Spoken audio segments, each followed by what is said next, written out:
যে low pressure system as a deep depression রয়েছে, যার অবস্থান হচ্ছে নর্থ ওয়েস্ট বে অ্যান্ড অ্যাডজয়নিং ইস্ট সেন্ট্রাল বে। এই ডিপ ডিপ্রেশনটা আগামী 12 ঘন্টায় সাইক্লোনিক স্টর্ম হওয়ার চান্সেস রয়েছে। আলটিমেটলি 26 তারিখে ইভিনিংয়ে এই সিস্টেমটা উড়িষ্যা অ্যান্ড অন্ধ্রপ্রদেশ এর কোস্টের মাঝখানে ইন বিটুইন যদি বলি আমি বিশাখাপট্টনম অ্যান্ড গোপালপুর আর খুব ক্লোজ টু কালিঙ্গাপট্টনম যাওয়ার চান্সেস রয়েছে। ফলে যদি আমি ডাইরেক্টলি বা ইনডাইরেক্টলি বলি যে এই সিস্টেমে ডিপ ডিপ্রেশন বা যেটা সাইক্লোনে ইন্টেন্সিফাই করবে, আমাদের রাজ্যে কিন্তু ডাইরেক্ট কোনো এফেক্ট নাই। অর্থাৎ 26 তারিখ পর্যন্ত আমাদের রাজ্যে বড় কোনো ওয়েদার হবে সেরকম চান্সেস নাই। তারপরে একটা সাইক্লোনিক সার্কুলেশন ডেভেলপ করবে নর্থ ইস্ট বের উপরে, সেটা আগামী 24 ঘন্টা অর্থাৎ 28 তারিখে চান্সেস রয়েছে যে লো প্রেশার হিসাবে ইন্টেন্সিফাই করবে। আর 29 তারিখ নাগাদ সকালের দিকে আমাদের ওয়েস্ট বেঙ্গল কোস্টের দিকে আসার চান্সেস রয়েছে। এই সিস্টেমের অনেকটা ইম্প্যাক্ট আমাদের রাজ্যে পড়বে ইন টার্মস অফ ভারী বৃষ্টিপাত, তার সঙ্গে উইন্ড। যদি স্পেসিফিকলি এবার বলছি 26 তারিখ অর্থাৎ আগামীকাল আমাদের রাজ্যে যদি বলি হালকা থেকে মাঝারি ধরনের বৃষ্টিপাত হবে কোস্টাল জেলাগুলোতে। আর ওয়ার্নিং যদি বলি তো ওয়ার্নিং শুধু আমাদের রয়েছে ইস্ট মেদিনীপুরের উপরে হয়তো ভারী বৃষ্টিপাত হবে। 27 তারিখে ভারী বৃষ্টিপাতের যে চান্সেস রয়েছে সেটা হচ্ছে east Medinipur, West Medinipur, south 24 Pargana. তার সঙ্গে 26 তারিখ অর্থাৎ আগামীকাল ইস্ট মেদিনীপুর কোস্টের দিকে 40 থেকে 50 কিলোমিটার পার আওয়ারে একটা উইন্ড থাকবে। এবার হচ্ছে যেটা সেকেন্ড সিস্টেম বললাম 28-29, যার ইম্প্যাক্ট আমরা বলছি যে অনেকটা আমাদের রাজ্যে পড়বে। ভারী বৃষ্টিপাতের চান্সেস রয়েছে কোস্টালে মোটামুটি সব জেলায়। যদি স্পেসিফিক্যালি বলি Kolkata, east west Medinipur, north south 24 Pargana, Howrah, Hooghly. Kolkata যেটা বললাম 28 তারিখ 29 তারিখ, এইটা হচ্ছে ডেট যেখানে দুদিনের মধ্যে হয়তো একদিন ভারী বৃষ্টিপাত এক্সপেক্টেড, অনেকটাই মানে স্ট্রং পসিবিলিটি রয়েছে। তবে ইন বিটুইন যেটা বলছি যে হয়তো যেহেতু মনসুন আর বেতে বড় বড় সিস্টেম রয়েছে, light to moderate rain expect করা যাচ্ছে। ধরেন 26 তারিখ 27 তারিখ যেহেতু আমরা বলছি, আলাদা করে বলছি না যে ভারী বৃষ্টি 28-29 বলছি, কিন্তু 26-27 সবসময় চান্সেস থাকে লাইট টু মডারেট রেন, তার এতটা ইম্প্যাক্ট হবে না। কিন্তু যেহেতু বেতে সিস্টেম রয়েছে অফকোর্স ছোট ছোট স্কেলে কিন্তু বৃষ্টি হতে পারে। মেজর সিস্টেম যদি বলি 28-29 তারিখ, 29 তারিখে অনেকটাই কিন্তু ভিতরে ঢুকে যাবে। বড় বৃষ্টি খুব একটা চান্সেস নাই, কিন্তু বৃষ্টি লাইট টু মডারেট রেন হবে এই বছরের।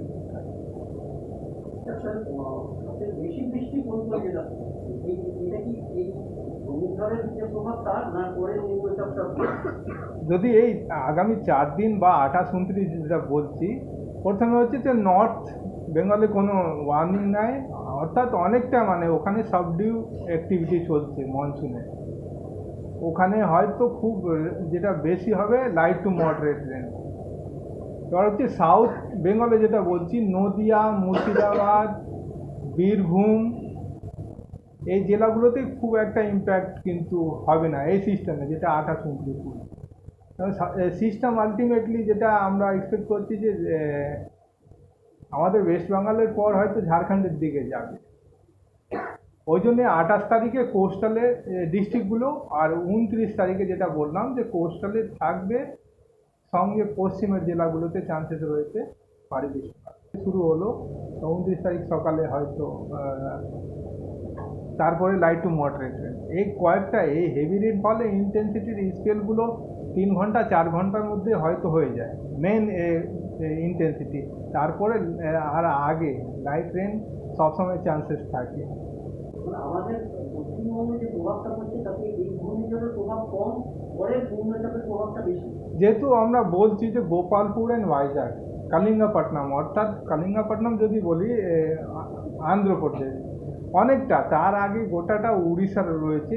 ওই জন্য বলছি যে এই যে ডিপ ডিপ্রেশন যেটা ইন্টেন্সিফাই হবে সাইক্লোন, তার ইম্প্যাক্ট আমাদের রাজ্যে ডাইরেক্টলি কিন্তু পড়বে না, ইনডাইরেক্টলি যেটা বললাম যে ওই উড়িষ্যা লাগোয়া জেলাগুলো ওখানে চান্সেস রয়েছে, যা বিশেষ করে বললাম ইস্ট মেদিনীপুর, সেখানে উইন্ড জেনারেট করবে।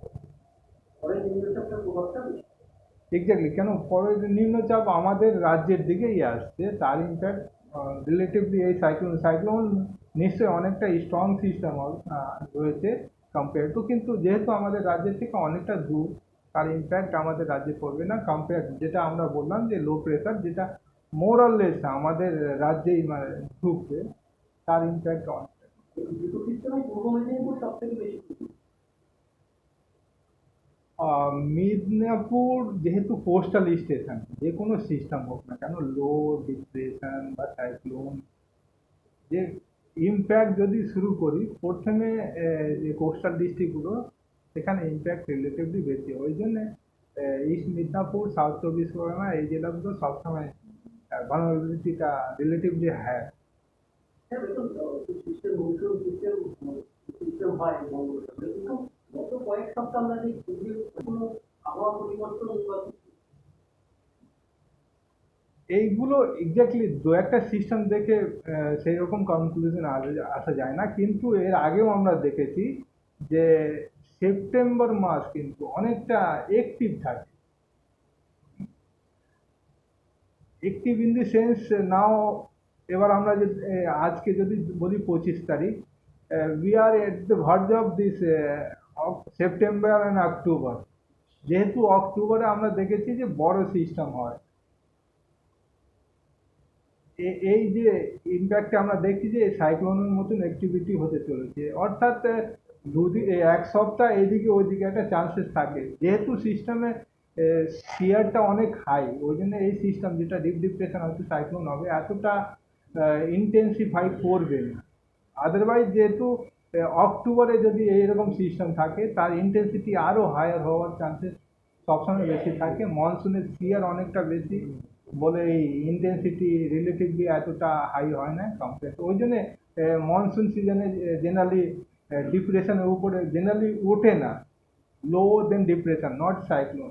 তার একটা অনেকটা মানে ফ্যাক্টর যেটা হচ্ছে আমরা সবসময় দেখি যে উইন্ড শিয়ার প্রচুর হাই থাকে, আর সাইক্লোন যে কোনো বড় সাইক্লোন থেকে সুপার সাইক্লোন পর্যন্ত এর যে one of the important criteria হচ্ছে যে উইন্ড শিয়ার রিলেটিভলি কম থাকতে হবে। এই জেলাগুলো যেটা বললাম কোস্টালে, Kolkata, east west Medinipur, north south চব্বিশ পরগনা, হাওড়া, হুগলি, তার সঙ্গে পশ্চিমের জেলাগুলো ভারী বৃষ্টিপাত হবে, east and West Medinipur, Purulia, এই চান্সেস রয়েছে। সেকেন্ড হচ্ছে যদি উইন্ড ওয়ার্নিং বলি, 28 তারিখে আছে চান্সেস যেটা হচ্ছে 50 থেকে 60 কিলোমিটার, গাস্টিং 70 কিলোমিটার, এই চান্সেসটা রয়েছে নর্থ অ্যান্ড সাউথ চব্বিশ পরগনা, ইস্ট মেদিনীপুর ডিস্ট্রিক্ট। আর 30 থেকে 40 কিলোমিটার, গাস্টিং 50 কিলোমিটার চান্সেস রয়েছে কলকাতা, ওয়েস্ট মেদিনীপুর, ঝাড়গ্রাম, হাওড়া, হুগলি। গোটা সিস্টেমটা যেটা বলছি 28-29 আমাদের কোস্টাল এই জেলাগুলো যেটা বললাম, সেখানে এই সিস্টেমের ম্যাক্সিমাম ইম্প্যাক্ট রয়েছে। প্লাস মাইনাস আমরা এখনও ধরে রাখি প্লাস মাইনাস 12 ঘন্টা একটা মার্জিন থাকে। এই সিস্টেমটা কন্টিনিউয়াসলি কিন্তু আমরা ওয়াচ করছি। সতর্কবার্তা যেটা বলি, ফিশারম্যান মৎস্যজীবীদেরকে বলা হয়েছে আনটিল ফার্দার নোটিস মাছ ধরতে জানে না যায়। পসিবল ইম্প্যাক্ট যদি বলি, rise in water level in different river. আর 28-29 তারিখে চান্সেস রয়েছে যে water logging in low lying area of municipality and corporation, damage কাচ্চা রোডের একটা চান্সেস রয়েছে। দ্য অ্যাকশন সাজেস্টেড, প্রথমে হচ্ছে যে যেহেতু আমরা ভারী বৃষ্টিপাত বলছি 28-29 তারিখ, এই ভারী বৃষ্টি কিন্তু অনেক অনেক টাইম দেখা যায় যে তার সঙ্গে লাইটনিং থাকে। প্রথমে বলা হচ্ছে যে লাইটনিং অ্যাক্টিভিটি যদি হয় এটা বাইরে যেন না যায়, আর যে কোনো শেল্টারে, পার্টিকুলারলি পাক্কা স্ট্রাকচারে কিন্তু থাকা উচিত। ট্রাফিক কনজেশন যদি দেখতে হয় যেরকম আছে, আর আমাদের ওয়েবসাইট কিন্তু মনিটর করতে থাকবেন। আমরা এই আপডেটটা প্রত্যেক দিন রেগুলার হিসাবে কিন্তু আমরা দিতে থাকবো, এই আপডেট কন্টিনিউয়াসলি থাকবে। আজ তাক বাংলা, জানুন সব খবর সবার আগে। সাবস্ক্রাইব করুন আজ তাক বাংলা, বেল আইকন প্রেস করতে ভুলবেন না।